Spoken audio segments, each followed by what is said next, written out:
Last week you saw what's in the box. I opened up the Everlast 255 EXT with the water cooler. You saw everything that came with it. So today, let's rip a couple demos. We're gonna find out what I think of it. My name is Dusty, and I've been TIG welding in the industry for almost 20 years now. My YouTube channel is for the positive people in the welding community who love TIG welding as much as I do. This is for the beginners, people looking to up their game on the torch, or just anyone who's interested in learning about TIG welding in a fun, negativity-free environment. So join me on my mission on my channel, and let's get welding. This is Pacific Arc TIG Welding. Hey Arc heads, welcome to another episode. In case you missed it, here's part one of the Everlast 255 EXT. This episode here, my kids and I, we busted the box open. We goofed around as we set the whole thing up. I showed you how I put it together. So if you haven't seen that episode and you want to see what all comes with the machine, check that episode out. Link is in the description below. So let's get right into it here today. Let's fire up the machine. I'll give you a little tour of the panel. I'll show you how I set up. We're going to start off with an aluminum demo, and then I'm going to set up for a stainless steel demo. We'll try them both out. All right, so off the top, you can see we got the fan going. You can hear it. So I'll give you a quick little tour of this machine here. It's pretty simple the way it's laid out. What we have here is our memory banks. Our memory banks, you can preset programs and you can save them all in the memory banks. So anytime you want to access, for example, we're on AC welding for aluminum right now, but if I wanted to change it up real quick, I could jump to my next preset, and in the next bank we're on DC negative, so we can do some stainless steel now. And I think you get up to 9 banks. Let's see here. Yeah, 9 banks. So you can save up to 9 different presets. I don't even know what different kinds of welding I can do to save up 9 banks worth of stuff. So far I've used 2, but we got the option to do more. Everything is laid out pretty simply. We got our different types of AC that we can cycle through here. As you can see right now, we are an advanced square wave. There's different types here. They all have different applications and different features. There's one called soft square, triangular, regular sine wave, and then we can flip it over to DC negative. But there's where you select your polarity, whether it's AC or DC. And you get 4 different options as far as the AC goes. Here's the display if you're working with a thumb trigger. We have it selected to pedal because obviously we're using the pedal, that's what I prefer using. And this is the bank of the different types of pulse that you can get into. We're going to do a demo on some stainless steel with some pulse. So in that scenario, we're going to use standard AC-DC pulse. And all you do is you just cycle through, boom, you're set up to do that. Once you select one of your pulse modes, it accesses the different part of the menu where you can set all the pulse settings in there. We'll go over that in a minute. You get something called Advanced AC. It's specific to AC welding as far as how the pulse works. We'll go over that in another episode because that's a really in-depth topic to get into. So to start off, we'll just leave it off for now. You got your high frequency start here. You got your lift TIG, and you can select stick. And it actually gives you a little bank here of different types of setups. You can have something called AC Easy Setup, which is basically equivalent to factory presets. Kind of gets you up and running with some basic settings. Same with your DC welding. There's basic settings already programmed in there. But we're just going to stick to normal setup right now, and we're going to set this up manually. So the way the menu works is this, is it scrolls from left to right. We select our different options by scrolling through and pressing this button here. So as you can see, we'll start out with pre-flow. I've got about a ½ second of pre-flow. We got minimal start amps, 5 amps for now. We got 0 upslope because we're using a foot pedal. For welding amperage, we'll just set it at 180 amps and just leave it there.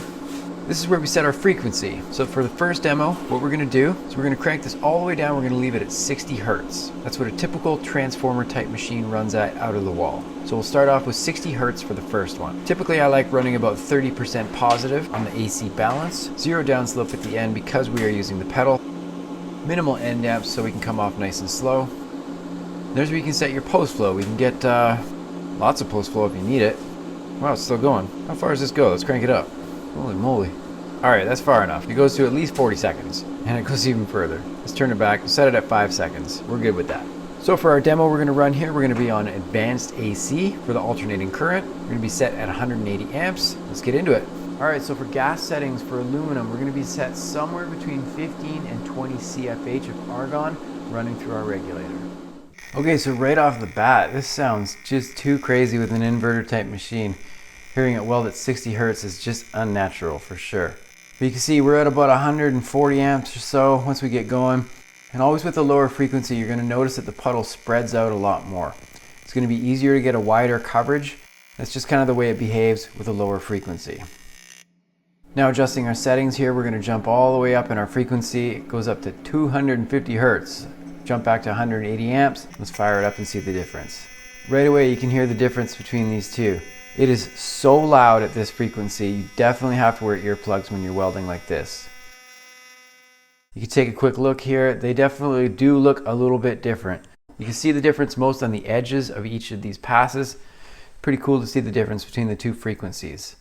All right, taking a quick look at a fillet weld here, you can see we're getting into some higher amperage with this one. Again, we're nowhere near the maximum 250 amps that are available to us. I'm just going by feel on this one.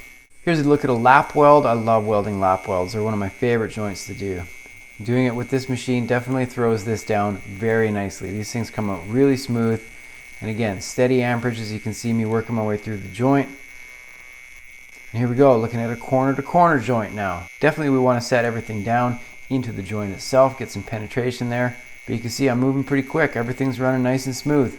Okay, now we're done with some aluminum demos. Let's switch it over to some stainless. So obviously we want to select DC negative. We get to that by scrolling through this menu here. It's as simple as that. Now we're ready for stainless steel welding and we can adjust our settings accordingly. So scrolling through our menu here, pre-flow, we want a quick blast of that. Minimal start amps, 0 upslope. Welding amperage, obviously we want to turn this way down. I don't know what we'll end up using because we're doing a few different things here, but let's set it for 75 amps. 0 downslope because we're using the foot pedal again. Minimal end amps, about 3 amps. Let's turn up our post flow a little bit on this one. Make sure we got a little more to work with. There we go, 75 amps, DC negative, let's party. Okay, so getting set up for some stainless steel now. Let's bump the CFH up on our regulator. We're gonna go from about 20 CFH to about 30 CFH, give or take. A little more coverage for stainless steel. All right, so lighting up on a fillet joint here. These ones are really awkward to film. The camera's right in my face. But you can see I'm using about 40 to 42 amps, give or take a little bit here once we get going. I am double tapping with my filler rod as I like using a thinner diameter filler rod. And when I double tap, I get the adequate amount of filler I need, keeping everything cool enough. Picking up on the second half here, let's keep going. To be totally honest, welding on stainless steel pretty much goes pretty smoothly with most machines. But again, this machine just lays it down really, really nice. It arcs up really snappy. Everything comes together really well. I have CK laser tungstens in the torch as well. It's a nice combination to keep things nice and tight and running smoothly. Coming towards the end here and backing off nice and slow. Now let's lay down a lap weld. These are a lot of fun. Like I said with aluminum, this is 1.6 millimeter or 1/16 of an inch plate. So you can see I'm hardly breaking 45 amps with this. Once I get going, I'll rest at about 42 to 43 amps, give or take with the foot pedal, depending on what it's doing. I definitely am traveling a little bit slower than I usually would, but again, I got the camera in my face. We got to deal with it. Okay, now that we've done a little bit of welding on just a standard setting, let's throw the pulse on and try and play around with that setting. So we're going to turn it to standard AC/DC pulse. Now that we have access to this part of the menu, it's going to open these options for us here. So this is going to give our pulse time on, and this is the percentage of each cycle we're going to use. We're going to use more than 5%. I like turning it up to somewhere around 45% or so, a little more off time than on time. So for the lower part of this cycle, it's asking what percentage of our amperage we want to use. I usually like setting it somewhere between 20 to 25%. Doesn't cut it totally dead, gives us a little bit to work with. And the frequency, I like running it at about 1 pulse per second. The rest of the menu opens back up as normal. All of the settings are the same with that. All right, now we're good to go. Let's jump back into it. All right, now we're set up for the pulse settings. So you can see the pulse display is lit up on the display and we're off and running.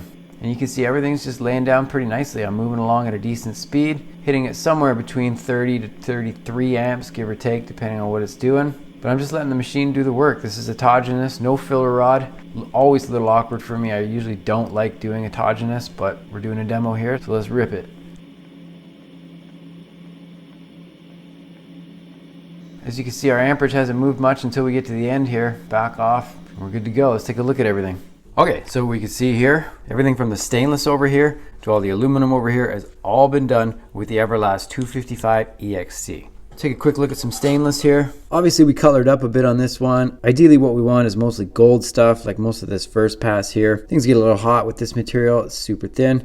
Plus I had a camera in my face, so it is what it is. For a YouTube demo, not too bad. But we can see everything stayed nice and consistent with this one, dealing with this super thin plate. The stuff is 1.6 millimeters thick, or 1/16 of an inch or so. But look at how controlled the heat affected zone is. This is something I talk about on the channel all the time. I did a couple of these for the demo, but you can see everything did stay nice and clear of oxide from this one, which means we did not collect that oxide and see the colors form on this one. This one went much smoother as far as heat input went. I definitely would prefer to have those steps a little bit tighter, but once again, I had a camera in my face, and what we got here isn't too bad. If we flip it over, you can see we got in there a little bit, and again, heat affected zone, you can see it's pretty consistent. This one here, this is the autogenous pulse one that I did, so no filler on this one. Again, we stayed relatively free of oxide or color, just a little bit at the end there where we finished up, flipping it over. We saw pretty decent penetration of this one. Obviously, there's a spot that's a little bit shy right in the middle there, but overall, even with that little spot, we did get in there. Compared to the rest of it, everything else stayed pretty much consistent. I always hate doing passes without filler, but overall, that pulse setting worked out pretty nicely. As far as all the aluminum stuff, corner to corner joint, which we've seen a million times on my channel, definitely could have wiped the paint off the backside there, but once again, penetration throughout the whole length of it. Nice shiny stuff, don't mind that one. Take a quick look at a lap weld here. Pretty happy with these ones. These ones are a lot of fun. I always like doing them, especially with 1/8 inch material or 3.2 millimeters. They always run really nice when you find your settings with the machine. Nice and consistent height to everything. No high stuff, even as we went over a tack in the center there. Nice and shiny, like that one. And a little Phillip weld. Always like doing these. You get to stamp on the pedal, really heat things up as you go, but look at that, nice and shiny. Puddle ran super smooth. I was able to step it really close together. Cleaning actions even, either side. Definitely like that one. So it's been 3 months since I got the machine. And what do I think of it since I got it? I think it's awesome. I'm gonna throw this out here right off the top. I am not paid for this review. I'm allowed to say whatever I want about the machine. We're gonna go over some positives and some negatives in a second here, but I just wanna say that off the top. Everlast was cool enough to hit me up about making this video. Thank you to them, but I am not paid for this review. So first off, I'd like to throw a few things out there that might be classified as negatives. They're not really all that negative, but let's get into it. Seeing that this is a water-cooled unit, we have 2 units with extremely loud fans in it. So while we have the benefit of having a water-cooled setup, it is extremely loud when we get everything up and going. Now, for most people, honestly, this isn't gonna be a problem. If you're welding aluminum especially, you're gonna have earplugs in. That's loud enough in itself. Having a couple fans going at the same time, probably not the biggest deal to most people. For myself, when I'm doing my filming and all my episodes in here, I do have to be mindful about the fan and the volume of it. It's really difficult to film stuff when I've got the fan roaring away. So even though it is doing a great job of keeping everything cool, which it's supposed to do, it's a little tricky to film sometimes. I have heard from a lot of people they wish they had a timer on these machines. Perhaps after 5 minutes of not being used, the fan would shut off, but it is what it is. That's the deal with this one. As far as any other negatives, they've kind of been cleared up, to be honest. When I got the 210 EXT, we talked about it in the previous episode. If you haven't seen it on all the components that come with the machine, check it out. It's right here. Link is in the description below. Well, I had a little problem with the gas hose in that one, but with this machine, it's all been taken care of. They've used a new gas hose, different types of crimps, different fittings, and honestly, it works way better. It's tougher, it's harder to put kinks in, it's a way better quality component. So of all the components we went over in that previous episode, you can have a look at them, see what you think. I've used the stock torches for 3 months straight now, both with aluminum and stainless steel. They work awesome. I haven't had any problems with them. Obviously, you can upgrade to different torches and stuff like that have like pretty fancy options. But as far as what comes in the box with this one, it's a pretty good setup. So as far as some of the really strong things about welding with this machine, I freaking love the AC feature on this.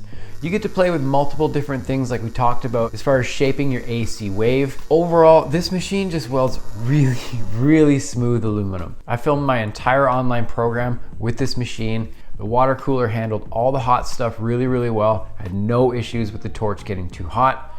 And the overall quality of the AC is just really, really smooth. There's no other way to describe it. It just lays down really, really smooth stuff. We have more amperage on this machine, so compared to my 2N, this thing just rips past it. You get a lot more options as far as the bells and whistles, advanced settings and stuff like that. So as far as throwing down for a machine that you can get to your doorstep in a matter of days, maybe a week or two, it's pretty incredible that you can have this ripping away in your house really quickly. It's a great quality machine. I really appreciate the fact that they hit me up, and I really appreciate being on a team with the rest of the badasses on the green team. So, have you got an Everlast? Let me know in the comments below what you think of it. Have you tried one? Also, let me know what you think of it. If you would like to support my channel and you're thinking about picking up an Everlast, I have an affiliate link in the description below. When you click on that link, they see that I sent you. So even if you're just window shopping, click that link, check out their stuff. If you're gonna pick up anything off their website, do it through that link. I get a little bit of a kickback. It costs you nothing extra. Help support the channel out. Get yourself something dope. So if you're an ArcHead that watches the show every week,